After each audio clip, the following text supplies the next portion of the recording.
Boker Tov. Nous allons parler de Rabbi Shimon Bar Yochai. Rabbi Shimon Bar Yochai pour Am Israël, c'est une des plus grandes images, même si, quand on essaie de comparer, Rabbi Shimon, c'est un des petits élèves de Rabbi Akiva. Am Israël ne célèbre pas Rabbi Akiva comme il célèbre Rabbi Shimon. Rabbi Shimon Bar Yochai, c'est la plus grande Iloula juive du monde entier de l'année. On n'a pas vu une Iloula d'un tzaddik plus grande que celle de Rabbi Shimon. En quoi Rabbi Shimon a eu ce mérite extraordinaire que tout Am Israël, après 2000 ans presque de son décès, célèbre année en année la Iloula de Rabbi Shimon, les gens qui viennent du monde entier pour Rabbi Shimon. Qu'est-ce qu'il a eu comme force, Rabbi Shimon, de pouvoir donner cette force à Am Israël, et Am Israël lui est reconnaissant, et on lui rend ça en venant du monde entier sur sa tombe. Rabbi Chaim Palachi, dans son commentaire sur Tehilim, il dit Yoshev Beseter Elyon. Il dit Rabbi Shimon Bar Yochai, quelque part, c'est ce que Moshe Rabbeinu a écrit le chapitre Yoshev Beseter Elyon, c'est le 90 et le 91e du Tehilim. Moshe Rabbeinu, il parle Batefila le Moshe Isha Elohim. Et Moshe, il parle de quelqu'un qui est assis dans les cachettes, qui voit toutes les cachettes de Dieu. Yoshev Beseter Elyon. Yoshev, c'est Rachet Evot, Shimon Bar Yochai. Yoshev, Yud Shin Bet, Shimon Bar Yochai. Rabbi Shimon qui a su dévoiler tous les secrets de la Torah. Mais Rabbeinu, dans l'Ikouté Moharan, au début de l'Ikouté Moharan, nous explique quelque chose d'extraordinaire sur Rabbi Shimon. La Gemara raconte qu'à l'époque, les Romains dominaient Eretz Israël et les yeshivot fermés. Rabbi Akiva était déçu. Rabbi Akiva, il ne voyait pas comment pouvoir transmettre la Torah, puisque les Romains ont tout bloqué. Chaque juif qui enseignait la Torah et qui pratiquait les mitzvot était tué. Et Rabbi Shimon Bar Yochai, avec les sages de l'époque, ils se réunissent dans un village qui s'appelle Yavne. Yavne, c'est au nord, c'est au sud. Et ils vont dans une vigne, ils sont cachés dans une vigne, et tout le monde en panique, ils sont en train de pleurer la génération, et de dire, il n'y a plus de futur pour le peuple juif. Il n'y a plus de futur parce qu'on ne peut plus transmettre la Torah, il n'y a plus d'enseignement de Torah, ce qui donne la force de cette nation. Et le traité, la Gemara dans le traité Shabbat, la page 138 nous raconte que Rabbi Shimon qui accompagnait Rabbi Akiva, qui était un jeune, quand il voit les vieux sages de la génération en train de pleurer, dans le désespoir total, il se lève et il crie. De quoi vous vous inquiétez? Dieu nous a promis une promesse que la Torah ne sera jamais oubliée du peuple d'Israël. Ki lo tishakach mipi zaro. La Torah ne va jamais être oubliée de l'Am Israël, même si on a vu des communautés juives où la vie juive n'était plus active, la pratique juive n'était plus pratiquée. Une autre communauté a repris et a continué la transmission de la Torah. Et en fin de compte, elle a guéri et elle a aidé l'autre communauté où que la pratique a été perdue. Comme on peut voir un exemple simple de nos jours, les Juifs de Russie. Les Juifs de Russie, quand le communisme a commencé, il y a 90 ans à peu près, ils ont tout abandonné. Puis, 1913, le communisme commence, un peu après 1913, et la Torah a été abandonnée. Et aujourd'hui, quand vous allez à Moscou, Il y a eu des gens de toute communauté qui sont venus, qui ont renforcé la Torah. Il y a des synagogues, il y a des yeshivot. Il suffit de voir le judaïsme en France. Vous savez qu'en France, il y a 50 ans, dans les synagogues consistoriales, on faisait kiddush Shabbat sur du vin qui était acheté dans les grandes surfaces. Comprenez. Il n'y avait même pas du vin kasher. Il n'y avait pas de vin kasher. Et Baruch Hashem, aujourd'hui, quand on parle de Paris, il y a 250, 300 restaurants et snacks kasher. Il y a des synagogues. Il y a la Torah partout, Baruch Hashem. C'est-à-dire que Rabbi Shimon, il vient, il nous dit, il y a une promesse divine d'Hashem Yitbarach, que la Torah ne peut pas être oubliée du peuple d'Israël. De la même manière que Dieu existe, la Torah existe. Et de la même manière que la Torah et Dieu existent, le peuple d'Israël existera, toujours en accomplissant la Torah. Eretz Israël, aujourd'hui, la terre d'Israël, est devenu le plus grand centre de la Torah mondiale. Il y a 150 000 personnes qui étudient la Torah jour et nuit comme des vrais soldats. Ils sont là pour étudier, pour faire la volonté d'Hachem, des livres de Torah, des commentaires de Torah. La Torah n'a jamais été accessible comme dans cette génération des cours de Torah. T'as raté un cours de Torah, tu l'as sur Internet. Tu peux écouter la Torah, il y a des livres extraordinaires. Le Talmud qui a été traduit en français, en espagnol, en anglais, avec des commentaires qui facilitent l'étude, même pour ceux qui n'ont jamais accédé à l'étude de la Torah quand ils étaient jeunes. Ils peuvent tout le monde peut y trouver son chemin et tout le monde peut étudier la Torah. Et tout ça est venu grâce à la promesse de Rabbi Shimon. Rabbi Shimon, le jeune Rabbi Shimon qui voit tous les sages de la Torah désespérés, et il remet l'espoir, il dit Kilot Ishakar Mipizaro. Et Rabbeinu nous dit un guilou extraordinaire. Les lettres Kilot Ishakar, les mots Kilot Ishakar Mipizaro, si on regarde pas l'acronyme, on regarde les dernières lettres du verset Kilot Ishakar Mipizaro, les dernières lettres de chaque mot, si on les rassemble ensemble, ça fait Yochai. Rabbi Shimon Bar Yochai, il faut savoir son histoire.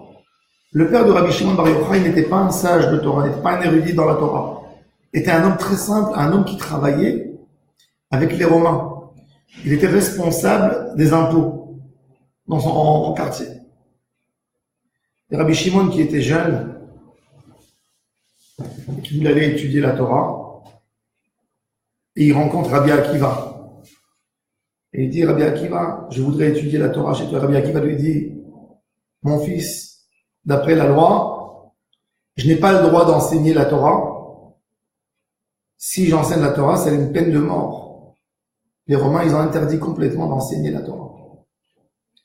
Rabbi Shimon dit à Rabbi Akiva, tu sais, mon papa travaille dans les impôts. Si tu m'enseignes pas la Torah, j'irai chez mon père qui te fasse d'autres ennuis. Qu'est-ce que tu préfères, d'avoir des ennuis d'impôts ou d'avoir des ennuis parce que tu as enseigné la Torah? Et Rabbi Akiva lui dit, quand il voit la volonté de Rabbi Shimon, il lui enseigne, il devient un des plus grands élèves de Rabbi Akiva. Il fait une lutte contre les Romains. Cet individu, Rabbi Shimon, qui encourage le peuple entier et qui dit les Romains sont forts aujourd'hui. Mais n'ayez pas peur. C'est la vérité, c'est la lumière de la Torah qui va se propager et qu'en fin de compte, qui gagnera tout le monde. N'ayez pas peur d'accomplir la Torah. Kilot Ishakar Mipizaro, les dernières lettres en composent le mot Yochai. Rabbi Shimon Bar Yochai, c'est l'histoire de la Teshuvah.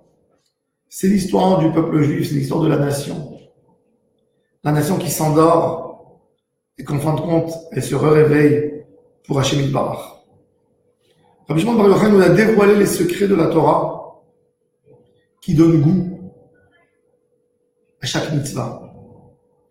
Si je te dis en été, mets un tzitzit en laine, il fait chaud,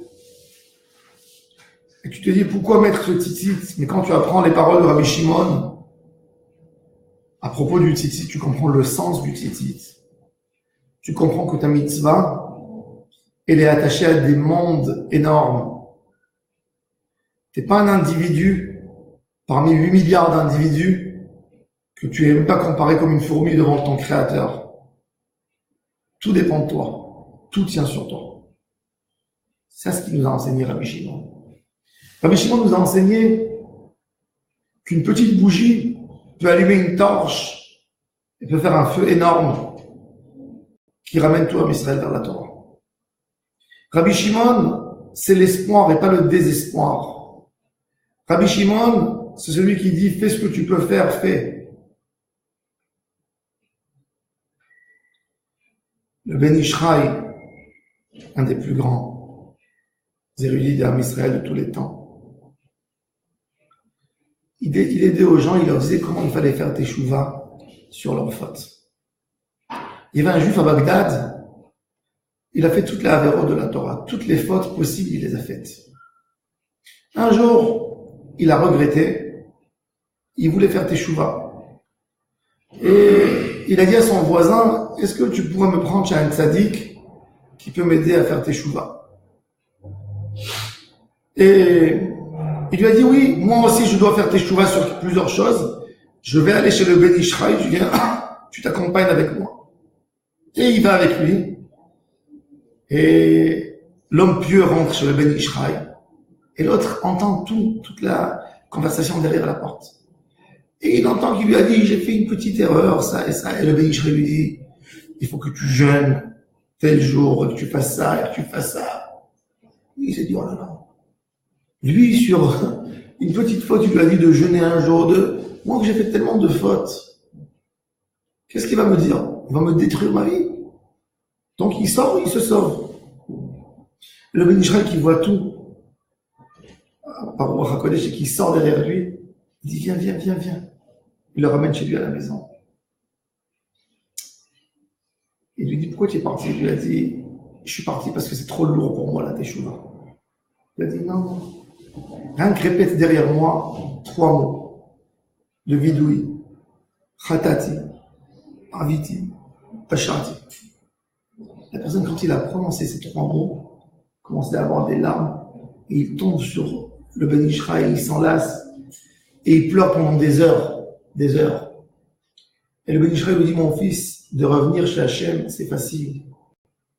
Hachem, c'est ton papa comme c'est mon papa. Et il nous attend. Viens, tu vas étudier tous les jours un peu de Torah, un peu de Tfila. Il lui a fait un programme, après quelques années, c'est devenu un tzaddik amour. Ça, c'est, on ne perd pas espoir de n'importe quel juif. Ça, c'est Rabbi Shimon. Rabbi Shimon, par ses secrets de la Torah, il a rapproché tout à Israël. Le Zohar a été caché pendant plus de 1000 ans, depuis qu'il a été écrit par Rabbi Shimon. Dieu nous a envoyé le Zohar Kadosh dans les dernières générations. Comme il a dit Rabbi Shimon avant son décès, Beda Yifkun Min Galuta. Avec ce livre, on sortira de l'exil. Les secrets de la Torah se dévoilent aujourd'hui. Il y a des femmes et des enfants qui peuvent te dire des choses extraordinaires du Zohar Kadosh. Comment il nous a réveillés, comment il nous a collés à Hashem Yitbarach, ce livre, ce Zohar. Zohar, c'est une lumière. Il nous éclaire la Neshama. Le Zohar, même si on ne comprend pas les mots du Zohar, rien que si tu les prononces déjà de ta bouche, tu amènes une kedusha sur toi. Même si tu lis le Zohar, pour toi, c'est comme si tu lisais du chinois. Comme quand on lit la veille de la Brit Mila. Oui. Le Zohar, chaque mot de Zohar que tu as fait sortir de ta bouche, qui a été écrite et dite par Rabbi Shimon Bar Yochai, ça purifie la Neshama. Rabbi Shimon Bar Yochai, le jour, nous, pourquoi en fait le jour du décès de Rabbi Shimon? Normalement, on aurait dû jeûner, on aurait dû pleurer, puisque Moshe Rabbeinu, le jour de son décès, le 7 Adar, c'est écrit dans Shulchan Aruch, c'est un jour de jeûne. Alors pourquoi le jour de Rabbi Shimon, du décès de Rabbi Shimon? En fait, c'est une question. Pourquoi en fait? Alors j'ai vu Rabbi Shalom Adaya, un des plus grands Mekoubalim, il explique, quand Moshe Rabbeinu est décédé, il y a eu 3000 halachot de la Torah qui ont été oubliés avec le décès de Moshe. Quand on pleure un sage, nous ne sommes pas attachés à une image. Nous sommes attachés à Kadosh Baruch Hu. Quand on perd la Torah, il faut pleurer. Rabbi Shimon, le jour qu'il a quitté le monde, il a dévoilé la Hadra Rabba et la Hadra Zuta, une des plus grandes parties du Zohar HaKadosh. Il a ramassé ses élèves autour de lui et il chantait avec eux le cantique des cantiques pour quitter ce monde et se coller à Hachem avec amour. Et les élèves écrivaient les paroles, les dévoilements de Rabbi Shimon qui dévoilait avec des larmes qui coulaient de ses yeux. Et il a fini sa Torah, Baruch Hashem, Chaim ad Haolam. Et là, les élèves de Rabbi Shimon voyaient que sa Neshama, en plein parole de Torah, elle a quitté le monde. Mais il a dévoilé des secrets énormes le jour de son décès. Donc ce qu'en fait Rabbi Shimon, quelque part, en fait le dévoilement de la Torah. En fait, cette promesse de Rabbi Shimon, que jamais Hachem nous a abandonnés, que jamais Hachem va nous abandonner, et que jamais la Torah sera oubliée du peuple d'Israël. Ça, c'est Rabbi Shimon. Ça, c'est la grandeur. Et ça, c'est que Rabbi Shimon qui nous a donné ce cadeau. Cet espoir, c'est Rabbi Shimon qui nous l'a donné. C'est pour ça que Am Israël, profondément, est très attaché à Rabbi Shimon Bar Yochai. Très attaché. Celui qui veut avoir des miracles, celui qui veut se faire, qu'on écoute cette filote, évidemment, on peut prier à Hachem Yitbarach dans chaque endroit. Mais Rabbi Shimon, c'est un endroit particulier, où toutes les prières, elles montent. Comme si on allait au Kotel. Ça, c'est Rabbi Shimon Bar Yochai. Tout le monde, ce serait une bonne chose pour tout le monde. Celui qui ne l'a pas fait hier, de prendre une bougie, d'allumer pour la Neshama de Rabbi Shimon Bar Yochai. Celui qui n'a pas pu aller à Méron, prendre une bougie à la maison, allumer pour Rabbi Shimon. Faire un chapitre de Tehillim que Dieu nous donne des berachot grâce à Rabbi Shimon Bar Yochai, son serviteur, son fils, qui nous a transmis la Torah, à prier à Hachem Yitbarach ce jour-là, qu'on soit méritant à dévoiler et à découvrir les secrets de la Torah, les secrets d'Hachem, d'être proche d'Hachem Yitbarach, d'aimer Hachem comme Rabbi Shimon l'aimait, de se donner pour Hachem, de faire quelque chose dans notre vie, quelque chose d'extraordinaire pour Hachem, ne pas vivre une vie simple, être là pour créer quelque chose pour Hachem Yitbarach, vivre pour Hachem Yitbarach, que ça c'est le rôle et le but de la vie de chaque juif. Baruch Adonai Leolam. Amen. Amen. Bonne journée à toutes et à tous.